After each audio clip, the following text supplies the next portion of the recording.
Então, pessoal, boa noite para todo mundo. Que a paz de Jesus esteja em nossos corações nessa quinta-feira, 8 da noite. Nós estamos com essa prática nova, fruto da situação de quarentena que todos nós estamos vivendo, com essa prática de conversar através das redes sociais com os frequentadores da casa e sabe-se lá com mais quem, fruto da característica exatamente das redes sociais que divulgam as informações numa velocidade e numa amplitude que às vezes a gente não consegue perceber. Então o estudo de hoje, a conversa de hoje, como não poderia deixar de ser, 2 de abril, é sobre o aniversário de Chico Xavier. Difícil falar em 15, 20 minutos, que nós gostaríamos que esse recado nosso fosse desse tempo, difícil falar de Chico Xavier. Nesse tempo. É difícil já um dia inteiro. Quem me conhece sabe que eu adoro essa conversa sobre a vida desse grande missionário. Até porque nós temos uma história pessoal com Chico Xavier. A nossa família, a minha família, meus pais, meu pai e minha mãe, tinham uma história pessoal da qual nós, filhos, acabamos sendo herdeiros dessa história com Chico Xavier.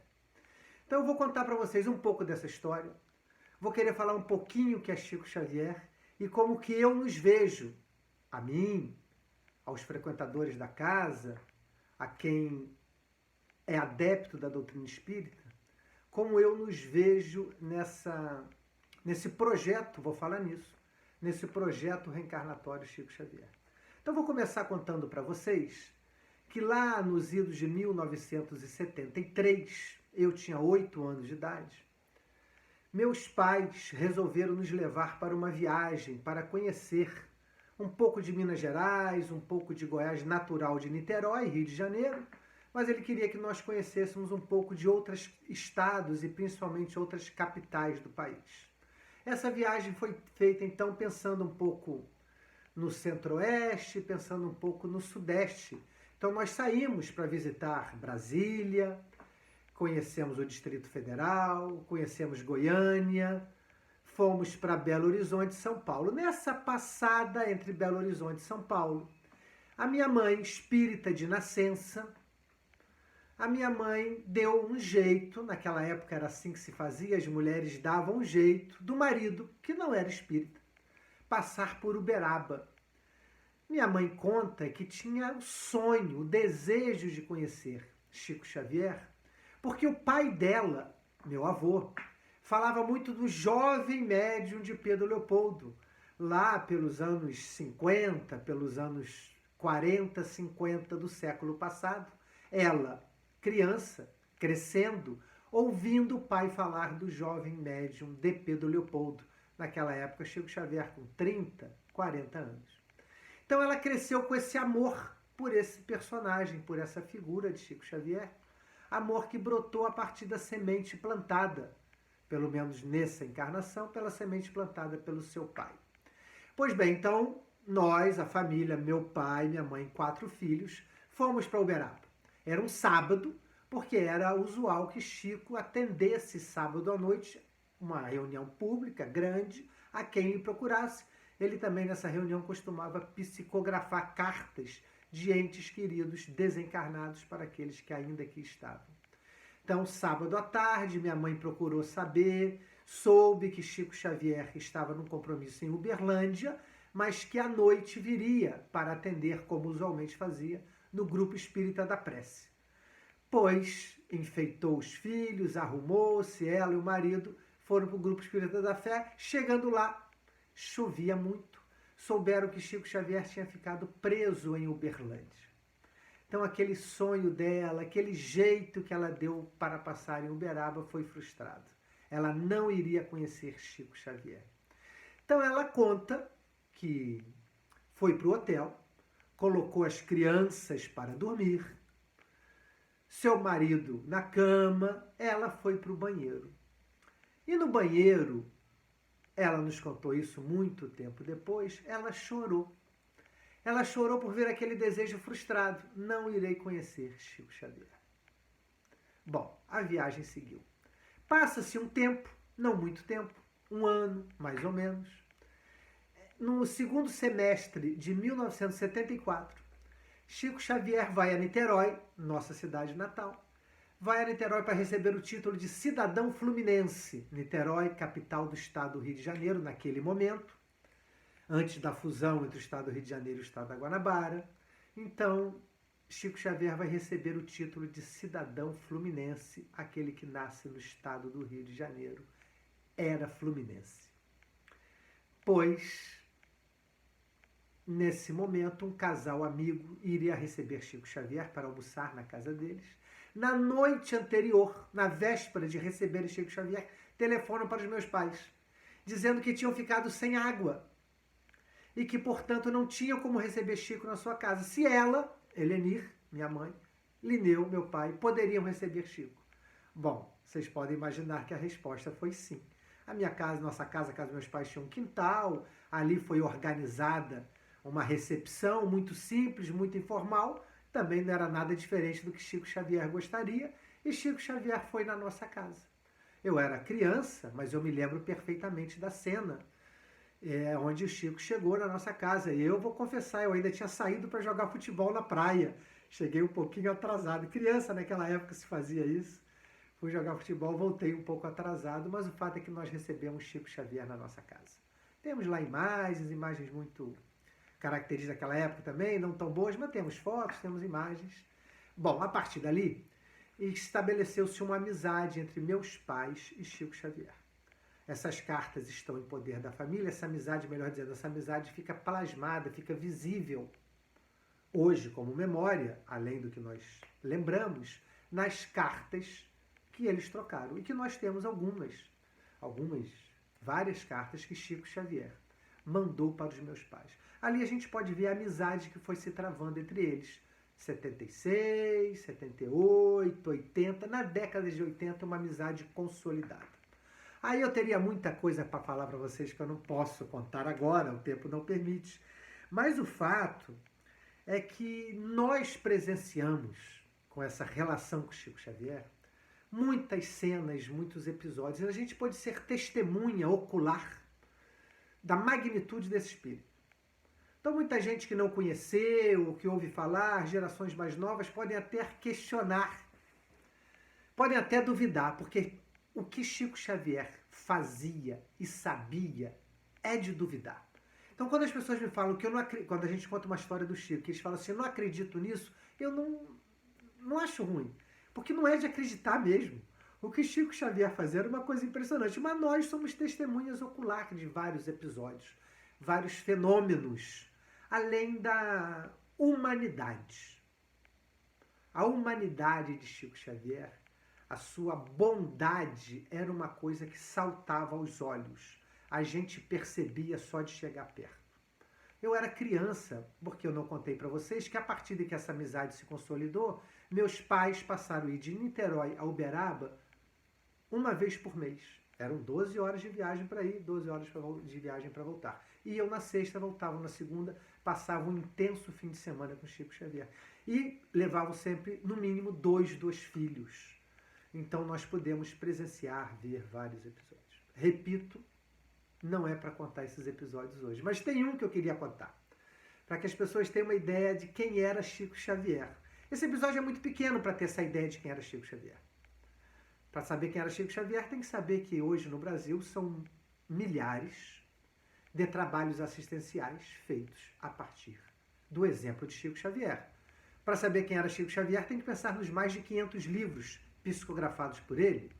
Para pensar quem é Chico Xavier, tem que pensar para entender quem era Chico Xavier, tem que pensar na densidade de informações que esses livros contêm. Para entender Chico Xavier, tem que saber que ele nunca recebeu um centavo de direitos autorais das obras que ele psicografou. Com 4 ou 5 livros, Chico Xavier poderia ser milionário. 4 dos seus 5 livros mais vendidos, não estou exagerando, já fiz essas contas. 4 ou 5 livros ele podia ser milionário. Ele psicografou 500, nunca recebeu R$1 de direitos autorais. Então é isso que diz de Chico Xavier. Mas, na minha família, nós temos vários episódios. Um deles, eu disse, vou contar agora, Porque depois que essa amizade entre meus pais e o Chico foi se aprofundando, uma dada ocasião, na casa de Chico Xavier em Uberaba, meu pai e minha mãe lá, alguns dos filhos juntos, o Chico fala para minha mãe assim, quando o assunto dá aquela paradinha, o Chico fala assim, pois é, né, Helenir? E pensar que há tantos anos atrás, você estava no banheiro, sentada no chão do banheiro do hotel, chorando e dizendo que nós nunca iríamos nos conhecer. Foi nesse momento que a família ficou sabendo que minha mãe deixou filhos e marido dormindo e foi chorar no banheiro. Nós nunca soubemos disso. Ela não nos contou que foi chorar no banheiro por não ter conhecido Chico Xavier. Agora eu pergunto a vocês, como é que Chico Xavier sabia disso? Me respondam, porque eu não sei como que ele sabia disso. Chico Xavier tem os sentidos dele eram muito mais apurados que o nosso. Nós vamos chegar lá também. Essa história de sexto sentido, mas tem sexto, tem sétimo, tem oitavo, tem outros sentidos, outras formas de interação com o ambiente que nos rodeia e com as pessoas que nos rodeiam. Transmissão de pensamento, nós temos vários casos de Chico Xavier lendo, Chico Xavier conversava com nossos pensamentos. Bom, mas hoje isso eu não vou contar outros casos, vou contar só esse. 10 anos depois, 8, 10 anos depois, Chico Xavier relembra com minha mãe uma cena que só ela tinha vivido. Pois é, né, Helenir? E pensar que há anos atrás você estava chorando, sozinha, sentada no chão do banheiro do quarto de hotel. Quem diria que nós estaríamos aqui hoje juntos? Então, esse é Chico Xavier. Esse e muito mais é Chico Xavier. Esses fenômenos e essa atitude moral de Chico Xavier são importantes para nós conhecermos, mas é importante também para a gente colocar dimensão precisa na sua obra. O que Chico Xavier veio fazer por nós? Chico Xavier veio ser um canal de informações que vem de outra esfera, de outra dimensão, de outro plano. Extraterrestres. Essa palavra a gente associa com ET, né? Extraterrestre, mas são informações extraterrestres. São informações que não estão no campo vibratório, cognitivo, intelectual, emocional, psicológico desse orbe que nós habitamos. São informações que vêm de outra esfera, menos densa, mais suave, mais alta. A gente às vezes fala assim, né? Mais alta, como se o céu estivesse lá em cima. Então são informações que vêm de outra dimensão, menos densa do que a nossa. Menos densa significa menos material, mais espiritualizada. Por que vem de lá? Vem de lá para nos levar para lá. Ou seja, nós temos que nos desmaterializar também. Desmaterializar significa cultivar mais os valores espirituais e menos os valores materiais. É nos importarmos mais com o que importa, e deixar de nos importarmos muito com o que não importa. Isso que é nos espiritualizar. Virar luz. Os anjos não são luzes, não tem auréola de luz ao redor do anjo. A luz não é uma espécie de matéria dissipada, ou ao contrário, a matéria é luz coagulada. Então, à medida que nós formos desmaterializando, nós iremos nos iluminando. Jesus falou, faça-te a tua luz. Então, a tarefa de Chico Xavier é contribuir com a sua obra, e para que uma obra venha do alto, ela tem que ter um emissário que sabe chegar lá para trazer para cá. Interessante, né? Algo que vem de lá para cá, tem que ser alguém que consiga chegar lá para trazer para cá. Nesse caso, alguém que consiga ir a dimensões mais etéreas e trazer para as dimensões mais densas. Não é um trabalho solitário, é um trabalho de equipe. É um trabalho de um projeto reencarnatório. Projeto reencarnatório Chico Xavier. Chico não veio cumprir sua tarefa sozinha, não é tudo da cabeça dele. Ele veio trazer informações, repito, de outra esfera para a nossa esfera, de uma esfera menos densa para mais densa, e contou com inúmeros colaboradores. O detalhe interessante é que ele não só contou com inúmeros colaboradores, ele conta com esses inúmeros colaboradores. Aí é que entramos nós. Nós somos parte desse projeto de iluminar o mundo. Ah, mas o Espiritismo veio iluminar o mundo? Veio.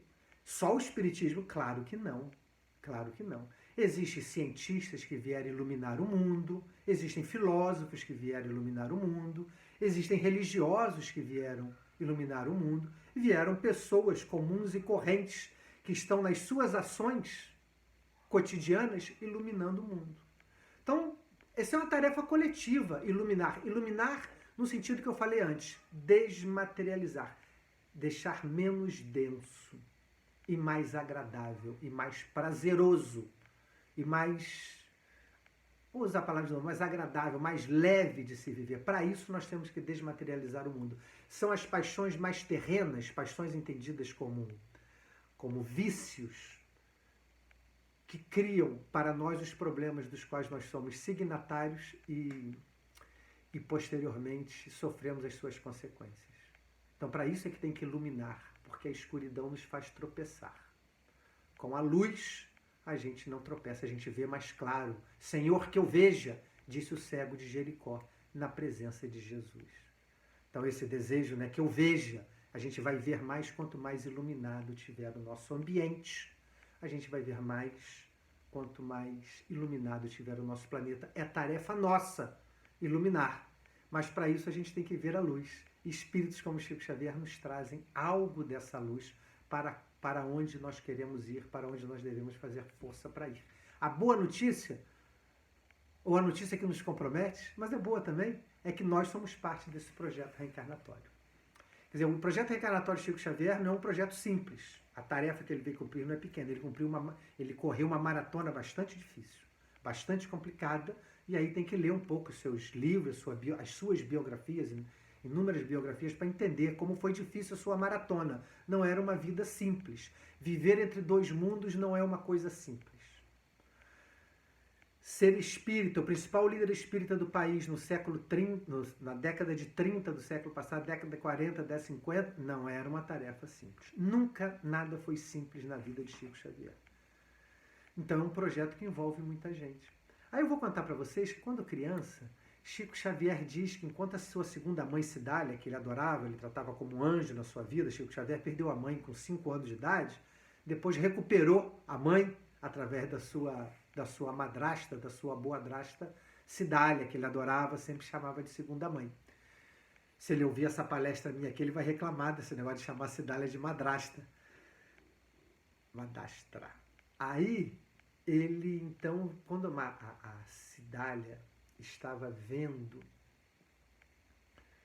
estendendo, as roupas no varal, ele diz que via um monte de espírito, coloridos. Aí ele falava assim, a Cidália perguntava, de onde eles vêm, Chico? Aí Chico falava assim, criança. Chico falava assim, acho que vem do arco-íris, porque as roupas deles estão todas coloridas. Mais tarde, alguns anos depois, ele já espírita, já adulto, mas jovem, na casa dos 20, 22 anos, quando eles fundaram o Centro Espírita em Pedro Leopoldo, Chico Xavier ajudou o casal Perácio a fundar o Centro Espírita Luiz Gonzaga em Pedro Leopoldo, eles começaram, o Chico fazia reunião, na época ele chamava sessão, fazia as reuniões e Chico Xavier estava, a reunião era naturalmente mediúnica, tinha fenômeno de intercâmbio entre o plano, onde nós estamos, e planos superiores. O fato é que ele recebia mensagens psicográficas, psicofônicas, mas durante 2 anos essas reuniões não ia ninguém. Ele abria o Evangelho, lia o Evangelho, recebia a mensagem, psicografava, mas tinha uma pessoa na plateia, 2 pessoas, muitas vezes só ele e o irmão dele, José Xavier. De maneira que ele meio que se desanimou. Aí o guia espiritual dele, Emmanuel, apareceu para ele e falou, Chico, eu vou abrir a tua visão para que você veja para quantas pessoas você está fazendo essa reunião. Aí essa visão do Chico foi aberta e ele viu centenas de pessoas, com roupas coloridas também, naquele ambiente, espíritos. E aí ele se alegrou, porque então ele não estava falando sozinho. Nós achamos, isso não é opinião minha não, eu já ouvi isso e estou repetindo para vocês, que esses irmãos do arco-íris acompanham Chico há muito tempo. Ele chamou assim, né, irmãos do arco-íris, porque são as pessoas, e nós poderíamos dizer assim, somos as pessoas que nos comprometemos a dar seguimento, colaborar, não substituir Chico Xavier, mas colaborar nesse projeto de iluminar o mundo, de fazer a nossa luz para que a luz do mundo acenda, porque a luz do mundo não é mais do que o somatório das nossas luzes. Essa é uma tarefa individual que cada um de nós faz. Não tem gente que fala por aí, postinho de Facebook, seja você a mudança que você quer ver no mundo. Então essa é uma coisa que nós fazemos, mas que também nós contribuímos para que outros façam, na medida que nós pudermos contribuir. Então é bonito a gente pensar que hoje, 2 de abril, aniversário de Chico Xavier, se vivo estaria completando vivo ele está, né? Mas se encarnado nessa terra, ele estaria completando 110 anos. Tem um vídeo dele muito bonitinho no YouTube, ele já bem velhinho, ele se despede de um amigo e fala assim, pois é, tô no fim do corpo. Olha que bonitinho. Não tô no fim da vida. Pois é, tô no fim do corpo. Então vivo ele está. O corpo é que pereceu. Mas, se ele estivesse entre nós, estariam completando 110 anos de idade. Então, esse projeto reencarnatório Chico Xavier, da densidade que foi, da envergadura que foi, precisa de colaboradores. Mesmo os mais pequeninos são importantes, como em qualquer organização, em qualquer projeto. Nós podemos nos inscrever, se ainda não nos inscrevemos, para sermos um desses colaboradores com esse projeto nobre de iluminar o planeta. Principalmente aqueles que gostam da doutrina espírita. Porque aqueles que não gostam da doutrina espírita têm seus filósofos, seus cientistas, seus líderes religiosos, que vão ser para eles esse farol. Mas nós temos como farol um deles, pelo menos, Allan Kardec, o codificador da doutrina espírita, Chico Xavier, o decodificador da doutrina espírita. Allan Kardec organizou, codificou. Chico Xavier, através do seu exemplo e dos seus livros, decodificou para nós a doutrina espírita. Nós somos, portanto, também, repito, ou somos ou podemos nos escrever para sermos irmãos do arco-íris, através da leitura da obra do Chico e de seguir, à medida das nossas capacidades, o seu exemplo. Para terminar, já que nós estamos em época de quarentena, Covid-19, esse assunto todo, que saudade do Chico. Porque ele, como era esse canal com as esferas superiores, rapidamente alguém já teria perguntado para ele e teria nos esclarecido por que nós estamos passando por essas vicissitudes que nesse momento nos assolam. Mas nós estamos meio órfãos desse tipo de informação. Tentamos catar aqui, tentamos catar ali, mas, na verdade, informação qualificada de esferas superiores, nós, nesse momento, quem está ao redor da doutrina espírita não tem. Porque essas vinham dessa fonte que jorrava do alto e nos iluminava, nos iluminava aqui embaixo. Certo? Era isso que eu queria conversar hoje. Já deu 23 minutos, acho que já está de bom tamanho. Sempre tem mais assunto quando o assunto é Chico Xavier. Deixamos para ele o nosso carinho, a nossa homenagem, o nosso parabéns para você. Que Chico continue, como continua, trabalhando por todos nós da esfera aonde se encontra. Que a paz, que a memória, as lembranças de Chico fiquem conosco nessa noite e a paz de Jesus em nossos corações. Obrigado, gente.